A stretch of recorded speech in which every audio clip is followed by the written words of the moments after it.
यह भारत सरकार के माननीय प्रधानमंत्री जी, वित्त मंत्री जी और खाद्य मंत्री जी का व्यक्तिगत खुन्नस है कि हम इन लोगों को नहीं कुछ देंगे। हाँ, ये बात सही है।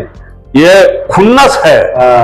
लाखों लाख लोगों का भीड़ लेकर के हम लोग जंतर मंतर पर गए। हाँ, दिल्ली गए, एक बार नहीं कई बार गए हम लोग। कई माननीय सांसद हमारे यहाँ पर पहुंचे। उस वक्त से जब 2013 से हम लोग इस आंदोलन को लेकर के चल रहे हैं, जब यूपीए की सरकार थी, और तभी से लेकर के कई रैली, अब हम लोगों ने रैली करना बंद कर दिया गुस्सा करके कि हम यहाँ से वहां से 2 पैसा जुगाड़ करके टिकट कटा के दिल्ली आते हैं और वहां होटलों में रहना पड़ता है। हाँ। तो अब ये संभव नहीं, हमारे पास उतने पैसे हैं नहीं, हम परिवार चलाएं कि हम रैली में जाएं। हाँ। और सबने यह प्रयास किया, उनके कान तक ये आवाज नहीं जाती है क्या? जाती है, लेकिन इस पे सोचते नहीं है लोग। इसलिए प्रधानमंत्री जी चाहेंगे तभी एक पत्ता खड़केगा, नहीं तो कुछ नहीं खड़केगा। ये सरकार जो वर्तमान सरकार है, अगर एक तरफ से कहिए तो कहां इनको लुटाना है इनको पता नहीं। हाँ।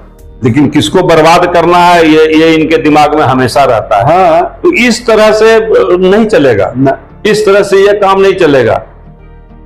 आप अपना योजना भी आप चलवा करके वाहवाही लूटने का काम करते हैं, और दूसरे तरफ जो है आप लोगों को सड़कों पर आप कटोरा लेके भीख मांगने के लिए आप विवश कर रहे हैं। ये क्या तरीका है? 90 रुपया 20 रुपया बढ़ा रहे हैं, तो कहीं 30 रुपया बढ़ा रहे हैं। आप मजाक क्यों कर रहे हैं भाई? आप पूरे देश में एक योजना, एक कमीशन, एक प्रोत्साहन भत्ता आप चालू कर दीजिए एकदम पूरे देश में। हाँ।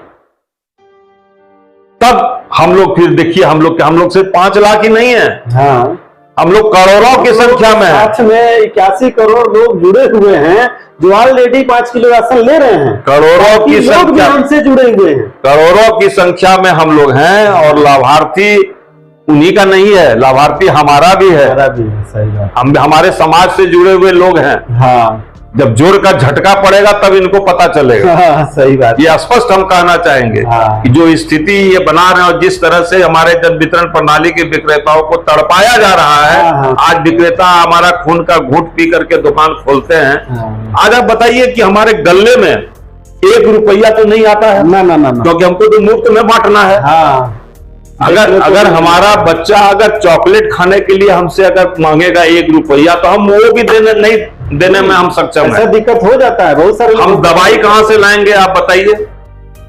हम बच्चों की फीस कहां से भरेंगे साहब? आज परिवार में कोई बीमार पड़ गया, आपको हम बतावें, मेरे पास कई मैसेज आते हैं कि सर ऐसे ऐसे हमको पत्नी का ऑपरेशन कराना है, ये हो गया वो हो गया, चाहे हमारे पिताजी का इलाज करना है, सर कुछ उपाय किया जाए। बीच में बहुत दिक्कत हुआ, तो हम लोग ग्रुप में लोगों को कहते हैं कि भाई इनको मदद करो। हाँ। जो कर सकते हो, कोई 50 रुपया, कोई 100 रुपया, कोई 500 रुपया दे करके, और जो है उसको कुछ राशि जमा करके हम लोग मदद करने का काम करते हैं।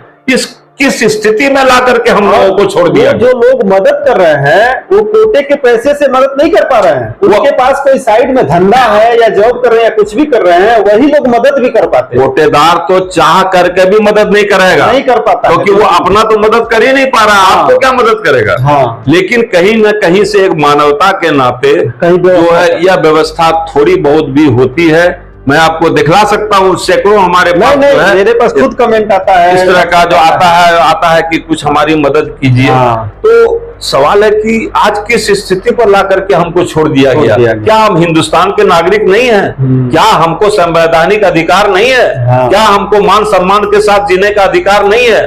क्यों हमको भिखमंगा की तरह बना दिया गया है कि सब जगह हम हाथ पसारते रहे? अपना कमाया हुआ पैसा भी तो कम से कम हमको दीजिए। वो भी समय से नहीं है। हमारा कमीशन तो आप दीजिए। ये क्या तमाशा है? मानदेय भी नहीं है, कोई और भी सुविधा नहीं है। अरे मानदेय की तो बात छोड़िए, आप जो कमीशन हमारा जो अभी हमारे पास नहीं है, हम लोग 9 महीने का कमीशन हमको नहीं मिला है।